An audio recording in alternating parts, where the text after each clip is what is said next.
साथियों, मैं पद्मेश तेलंग पुनः आपसे संबोधित हूँ। हम लोग राजस्थान की कला और संस्कृति चैप्टर पर बात कर रहे हैं।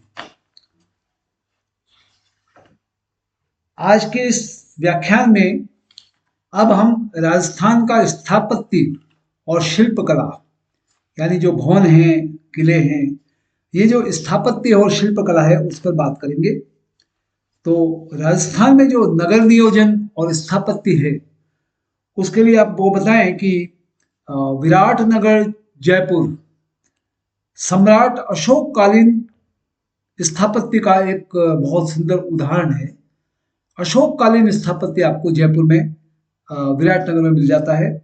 और मेनाल, अमझेरा, डबोक, भरतपुर का क्षेत्र गुप्त और गुप्त काल के स्थापत्य का उदाहरण है।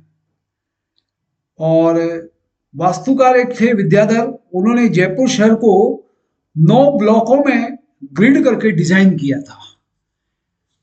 तो इस भूमिका सब का मतलब ये है कि भले वो अशोककालीन स्थापत्य हो, चाहे गुप्तकालीन स्थापत्य हो, और या फिर आधुनिक जयपुर को विकसित करने के लिए विद्याधर जी का डिजाइन किया हुआ स्थापत्य हो, राजस्थान में स्थापत्य कला और नगर नियोजन की परंपरा बड़ी पुरानी है। तो अच्छा, इसके अलावा यहाँ राजस्थान की एक विशेषता है, यहाँ किलाबंदी, किले और दुर्ग पूरी राजसी वैभव को भी बताते हैं। और ये एक बहुत बड़ी विरासत है राजस्थान की कि यहाँ किले हैं। तो सबसे पहले अब हम किले की बात करें। चित्तौड़गढ़ का किला जो है, इसका प्रकार जो है वो एरण दुर्ग है। और वीर विनोद के अनुसार, वीर विनोद ने कहा है कि मौर्य राजा चित्रांग, जिनका वस्तुतः नाम चित्रांगद था, ने मेसा पठार पर एक किला बनवाया और अपने खुद के नाम पर इसका नाम उन्होंने चित्रकूट रखा। और वो चित्रकूट नाम बदलकर आज चित्तौड़ हो गया। तो चित्तौड़ की स्थापना, चित्तौड़ किले की स्थापना राजा चित्रांगद या चित्रांग ने की थी और चित्रकूट नाम से हो गए ये चित्तौड़ हो गया। और बाद में अलाउद्दीन खिलजी ने जब इस किले पर कब्जा किया तो इसका नाम खिजराबाद रख दिया। चित्तौड़ के इस किले में बहुत सारी मंदिर हैं, स्थान है देखने के लिए। उसमें एक देवी देवी तुलजा भवानी का मंदिर है, काली का मंदिर है, मीरा मंदिर है, श्रृंगार चंवरी मंदिर है। श्रृंगार चंवरी मंदिर शांतिनाथ का मंदिर है और उसे आचार्य जिनसेन सूरी ने बनवाया था। तो ये चित्तौड़ किला की थोड़ी सी बेसिक बात है। चित्तौड़ किले में 3 इतिहास के युद्ध जुड़े हुए हैं।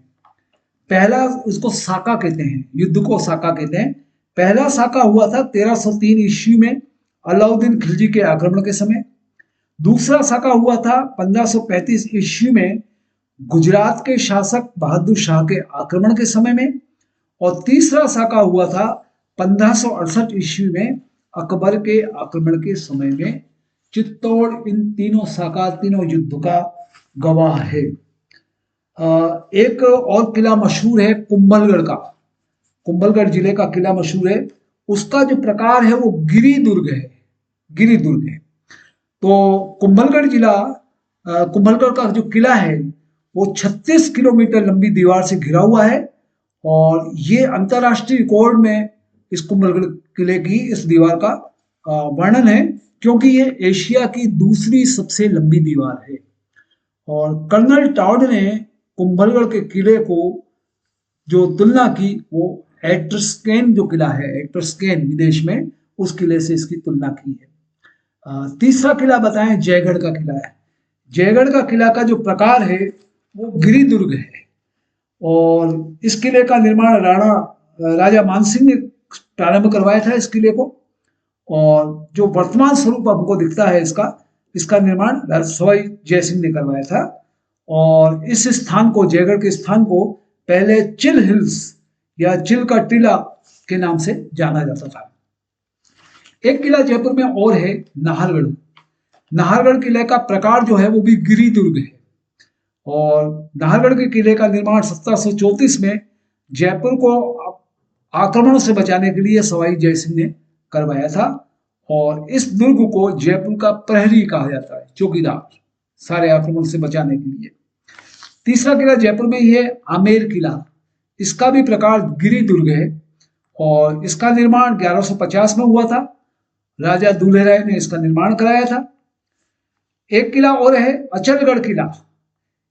अचलगढ़ किला पर राजस्थान में आबू पर्वत में है। आबू में जो सिरोही में आबू क्षेत्र है, उसमें जो अरावली पर्वत की श्रृंखला है, उसकी चोटी पर अचलगढ़ किला है।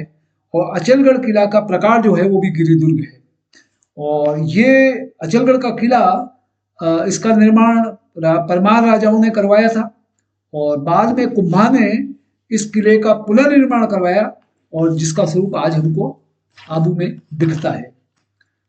एक किला और आइए, रणथंभौर का किला, जिसका प्रकार गिरी भी है और वन दुर्ग भी है।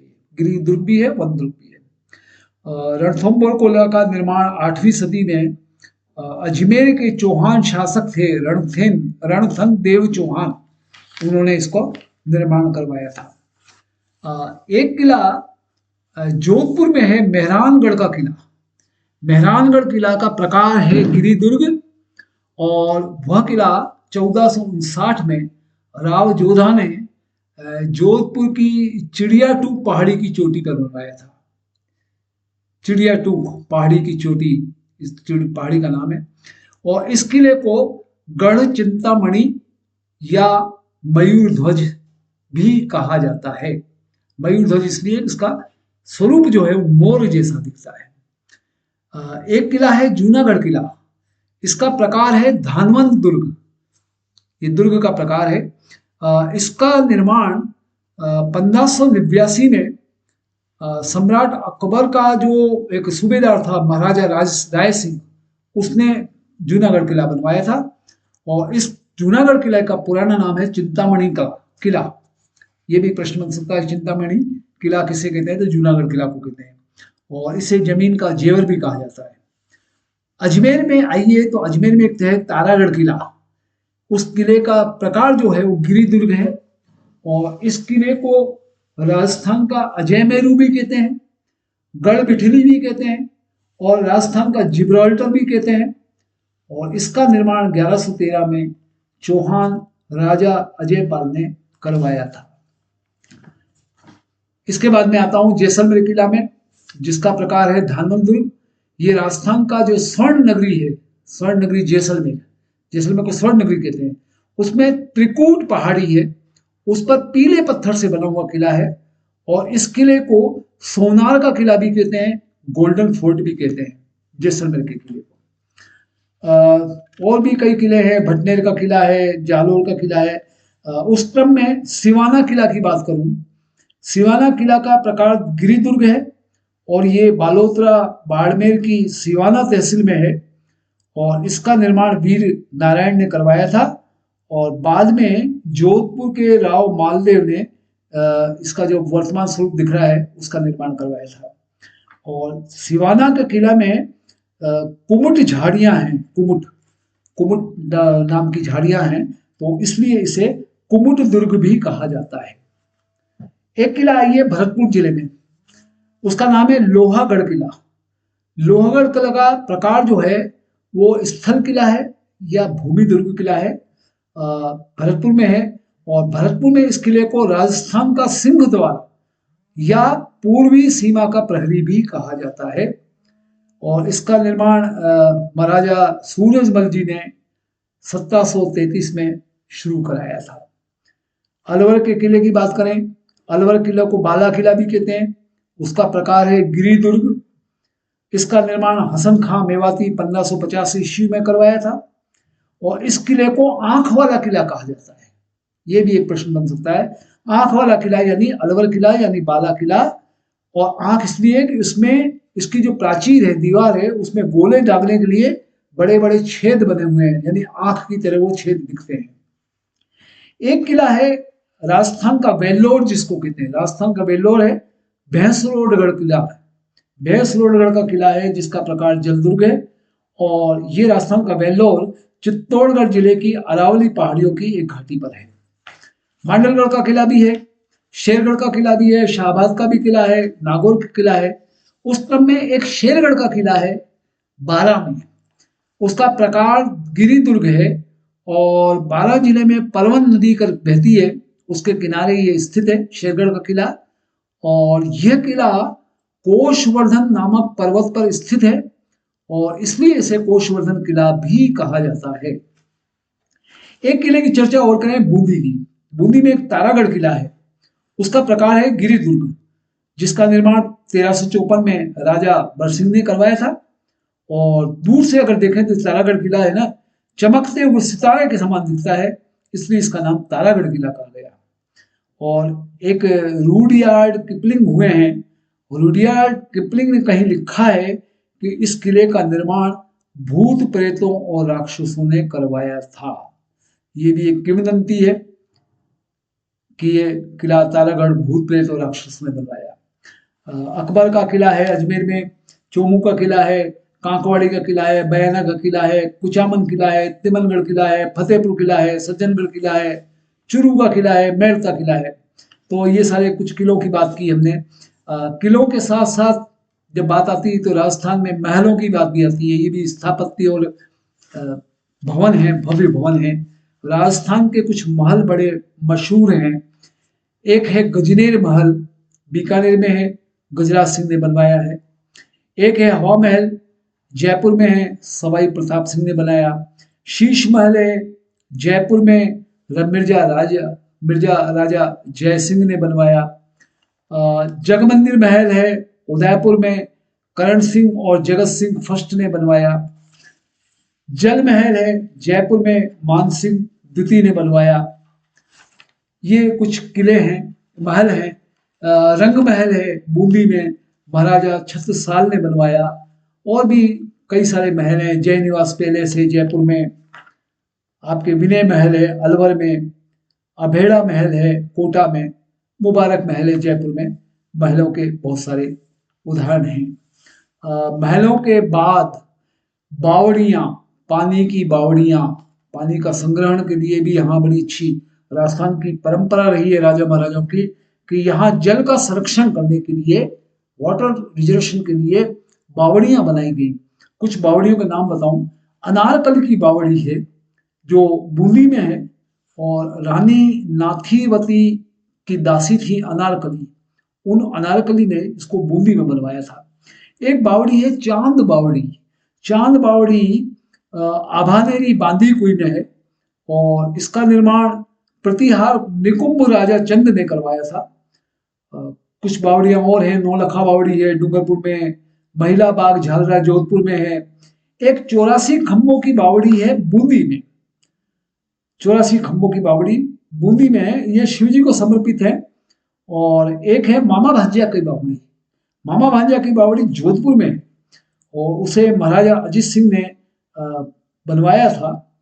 इसे धन्ना और भैया वीरों की बावड़ी भी कहा जाता है, धन्ना और भैया वीरों। बावड़ी की बात हो गई, अब हवेलियों पे जाएं। हवेलियां 18वीं और 19वीं शताब्दी में एक कला के रूप में, इंडिपेंडेंट स्वतंत्र कला के रूप में हवेली बनना राजस्थान में शुरू हुआ था। और इन हवेलियों को मुख्य तौर पर राजस्थान के सामंतों ने, जागीरदारों ने और जो यहाँ के बड़े व्यापारी हैं उन लोगों ने हवेली बनाई थी। तो राजस्थान की कुछ हवेलियां हैं। और जैसलमेर में जैसे पटवों की हवेली है, नथमल की हवेली है, सालिम सिंह की हवेली है जैसलमेर में। जोधपुर में बड़े मियाँ की हवेली है, पोखरण हवेली है। बीकानेर में रामपुरिया हवेली है, मोहता की हवेली है। चूरू में मालजी का कमरा है, मंत्रियों की हवेली है। उदयपुर में बागोर की हवेली है। जयपुर में नटनियों की हवेली है, पुरोहित की हवेली है। झुंझुनू जाए तो वहां मंडावा है, मंडावा में रामनाथ गोयनका और लाडीज की हवेली है। चिड़ावा में बागड़िया और डालमिया की हवेली है। मुकुंदगढ़ में सेठ राधा कृष्ण केसर देव कलेडिया की हवेली है। तो हवेलियों की कल्चर, हवेलियों का जो निर्माण है अधिकांश तौर पर शेखावाटी क्षेत्र में हुआ।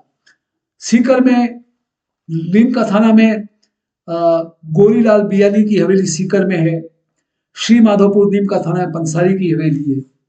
ये हवेलियों का इतिहास राजस्थान का है। राजस्थान का जो बिल्कुल उल्लेखनीय इतिहास है उसमें मीनारें भी बनी हैं। यहाँ मीनारों के उदाहरण बताऊं, एक ईसर लाट है, ईसर लाट, उसको सरगासूली भी कहते हैं, ये जयपुर में है। एक मीनार बनी है जैन कीर्ति स्तंभ, ये भी मीनार के रूप में है, ये चित्तौड़गढ़ के किले के अंदर है। एक सलीम मंजिल नाम की मीनार है, ये भी जयपुर में है। विजय स्तंभ है ही जो चित्तौड़गढ़ में। और मीनारों की बात हो गई, मीनारों के बाद अब स्थापत्य कला में चल रहे हैं हम तो स्मारक, मकबरे और दरगाह, विशेष तौर पे मुस्लिम भाइयों के, इनका भी यहाँ स्थापत्य कला बड़ा जोरदार है। छत्रविलास बाग है कोटा में, स्मारक है। 84 खंभों की छतरी है बूंदी में, स्मारक है। सेठों की छतरी है, स्मारक है, रामगढ़ में है। अब्दुल्ला खान का मकबरा है, अजमेर में है। ख्वाजा मोइनुद्दीन चिश्ती की दरगाह है, अजमेर में। हमीदुद्दीन नागौरी की दरगाह है, नागौर में। गेटोर में, जयपुर में गेटोर एक जगह है, वहां राव कल्याणमल और सवाई जयसिंह जी की छतरी है, ये भी बड़ा अच्छा स्मारक है। तो हमने स्मारक की बात की। राजस्थान में मंदिर भी बहुत विकसित हुए, मंदिर बनाने की भी बड़ी शानदार परंपरा रही है। मंदिर शिल्प का विकास भी हुआ है।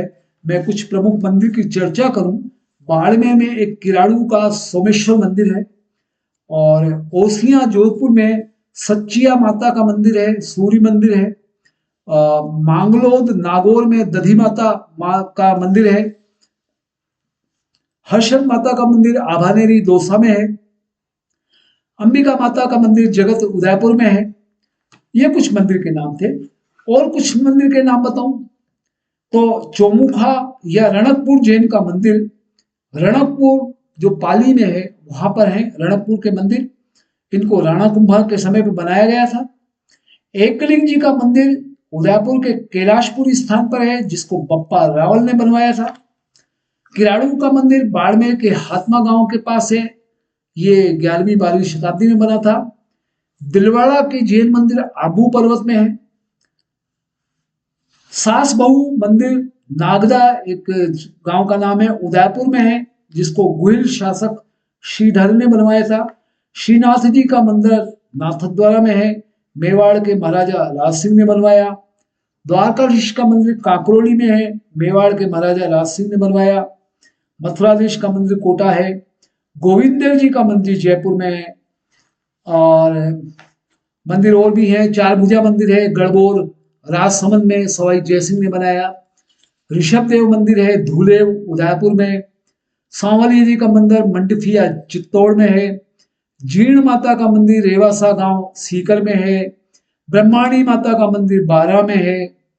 कंसुआ का शिव मंदिर कोटा में है, गुप्तकाल का समय का मंदिर है ये। खाटू श्याम जी का मंदिर दातारामगढ़ सीकर में है, अभय सिंह ने बनवाया है, विशाल मेला लगता है यहाँ।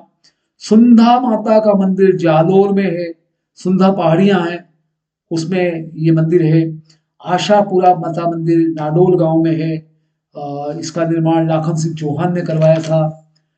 मंदिर और भी हैं, अलबुदा देवी या अधर देवी का मंदिर माउंट आबू में है। दधी माता मंदिर गोठ मांगलो नागौर में है। गौरीबाई का मंदिर डूंगरपुर में है, बारावल शिव सिंह ने बनवाया। केला देवी का मंदिर करौली में। मदन मोहन जी का मंदिर करौली में। त्रिपुरा माता सुंदरी का मंदिर तलवाड़ा बांसवाड़ा में। मातृकुंडिया का मंदिर राशमी चित्तौड़गढ़ में। अर्थुणा का मंदिर बांसवाड़ा में परमार शासक ने बनवाया। करणी माता का मंदिर देशनोक बीकानेर में, बीकानेर के महाराजा करणी सिंह ने बनवाया। शीतला माता का मंदिर चाकसू जयपुर में महाराजा माधव सिंह द्वारा बनवाया गया। तो ये सारी चीजें, महल हुए, स्मारक हुए, मीनारें हुई, बावड़ी हुई, मंदिर हुए, ये सब राजस्थान स्थापत्य कला के शानदार उदाहरण हैं। इसी क्रम में हम आगे चले। हम लोग इस समय राजस्थान की कला और संस्कृति में बात कर रहे हैं। अगला टॉपिक आता है राजस्थान के प्रमुख रीति रिवाज और प्रथाएं। रीति रिवाज प्रथाएं राजस्थान की मशहूर हैं। एक है, जैसे एक विवाह रीति रिवाज है यहाँ राजस्थान का, बाड़ी पड़ला। बाड़ी पड़ला, ये विवाह के अवसर पर वर पक्ष वधु के लिए बाड़ी, आभूषण आदि जो वस्तुएं लाता है, इस रीति को बाड़ी पड़ला कहते हैं। दुल्हन के लिए जो चीजें लाई जाती हैं। अब एक रीति रिवाज है समेला। समेला में क्या होता है कि जब दूल्हा पक्ष बारात लेकर दुल्हन के घर जाता है, तो दुल्हन का परिवार कलश में नारियल रख के बारात का स्वागत करता है, उसे समेला कहते हैं। एक रीति रिवाज है मूंग दाना। मूंग दाना, मूंग दाना क्या होता है कि विनायक गणेश की स्थापना हो गई, उसके बाद भोजन पकाने के लिए विवाह घर में जो लकड़ी लाई जाती है उसे मूंग दाना कहते हैं। लकड़ी नहीं कहते हैं उसको, लकड़ी अशुभ मानते हैं, तो उस लकड़ी का नाम है मूंग दाना। एक रीति रिवाज है छेड़ा छेड़ी। विवाह के अवसर पर हथलेवा जो होती है, हाथ हस्त मिलाप होता है, उस पर जो बांधी जाने वाली गांठ होती है उसको छेड़ा छेड़ी कहते हैं। एक पहरावनी या रंगवाड़ी, विवाह के बाद जो बारात को विदा करते समय वधु पक्ष की ओर से प्रत्येक बाराती को जो उपहार दिया जाता है उसे पहरावनी या रंगवाड़ी कहते हैं। एक रीति रिवाज है ओझाण या उझनाऊ। ओझाण या उझनाऊ, जो बेटी की विदाई के समय माता पिता द्वारा बेटी को जो वस्तु दी जाती है उसे दहेज जिसको कह सकते हैं, दहेज को ओझाण या उझनाऊ कहते हैं राजस्थान में। कांकड़ डोरा, कांकड़ डोरा या डोरडा, शादी से 5 दिन पहले गणेश की पूजा की जाती है। दूल्हा दुल्हन को 7 गांठ वाला धागा बांधा जाता है और शादी के अगले दिन दूल्हा दुल्हन दोनों का कांकड़ डोरा खोला जाता है। एक बरोटी रस्म है, विवाह के बाद दुल्हन के स्वागत में किए जाने वाले भोज जो होता है, प्रीति भोज, इसको बरोटी कहते हैं। एक रिवाज है ओलंदी। दुल्हन के साथ पीहर की कोई करीबी रिश्तेदार लड़की या महिला आती है, बारात की विदा होने के बाद दुल्हन के साथ उस लड़की को या उस स्त्री को, महिला को ओलंदी कहते हैं। एक रीति और है बढ़ार। शादी के अगले दिन वर पक्ष की ओर से नवविवाहितों के लिए आशीर्वाद समारोह और भोज का एक आयोजन किया जाता है। उस भोज के आयोजन को बढ़ार कहते हैं। बढ़ार। ये कुछ रीति रिवाज की हमने बात की आपसे, और अब इसी क्रम में हम आगे चलें तो राजस्थान में ये तो विवाह के रीति रिवाज हुए। राजस्थान में जब गमी होती है, कोई अशुभ होता है, शोक रस्में हैं, शोक रस्म की भी चर्चा करें। एक शोक रस्म का नाम है भद्दर। भद्दर का मतलब दाह संस्कार के समय जो मर गया है व्यक्ति, उसके पुत्रों द्वारा जो सर के बाल दिए जाते हैं, कटाए जाते हैं, मुंडन किया जाता है, उसको भद्दर होना कहते हैं। एक होता है बैकुंठी, के मृत्यु के बाद मृतक को शमशान तक ले जाने के लिए जो लकड़ी का बिस्तर, एक वो लंबी बिस्तर चटाई बनाई जाता है, उसको बैकुंठी कहते हैं। एक है संतारवड़ा। संतारवड़ा यह परंपरा है, मृतक के घर पर शोक मनाने वालों से 12 दिन तक मिलने और उन्हें सांत्वना देने की जो बैठक होती है उसको संतारवड़ा कहते हैं। एक शोक रस्म और है मौसर। मृत्यु के 12 दिन बाद मृतक के परिवार द्वारा जो आयोजित भोज होता है उसको मौसर, मृत्यु भोज या नुक्ता कहा जाता है। ये शोक रस्म में मृत्यु की बात की, विवाह की बात की। अब जन्म से संबंधित, बच्चा जन्म लेता है उसके रीति रिवाज बताएं। 8वां पूजन, जब गर्भवती महिला के गर्भ के 7 महीने पूरे हो जाते हैं, 8वां सा जिसको कहते हैं, तब 8वां पूजन किया जाता है। सुआ, सुआ में क्या होता है, सुआ का एक संस्कार है, उसमें बच्चे के जन्म के बाद पूरे घर को शुद्ध किया जाता है और जब तक घर का शुद्धिकरण नहीं हो जाता है तब तक कोई भी बाहर का व्यक्ति उस घर का पानी भी नहीं पीता है। तो इसे माता के घर को सुआ कहते हैं। एक रीति है सुहावड़, तो मारवाड़ की परंपरा है, इसके अनुसार सौंठ, अजवाइन, घी, खांड, उससे बढ़ के बढ़िया ताकत के लड्डू बनाए जाते हैं और फिर गर्भवती महिला को खिलाए जाते हैं, इसे सुहावड़ कहते हैं। एक रीति रिवाज है कोथला।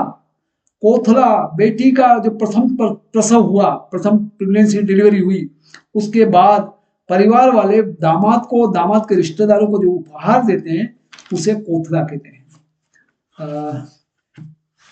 एक दो कुछ परंपराओं की और बात करूं, रीति रिवाज की। लीला मोरिया शब्द है, लीला मोरिया आदिवासियों का विवाह समारोह है।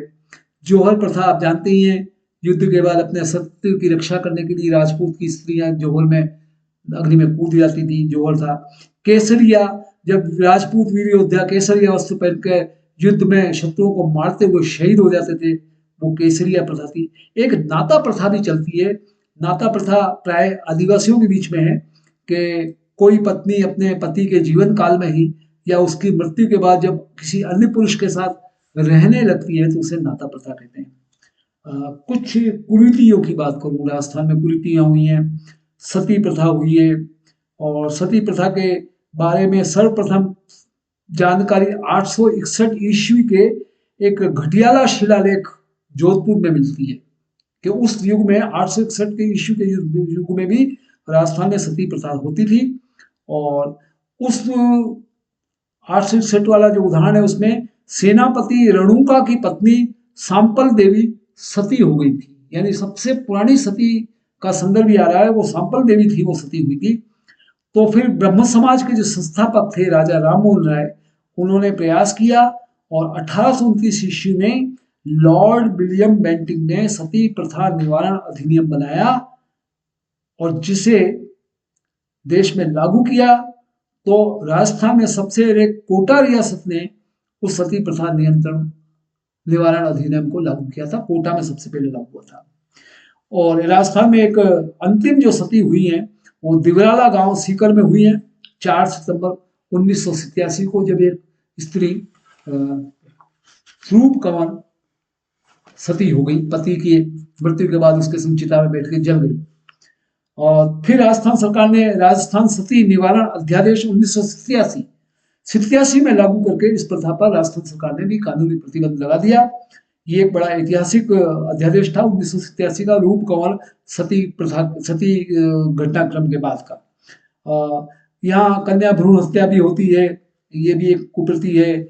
दास प्रथा भी होती थी पहले गुलाम बनाने की, और एक डावरिया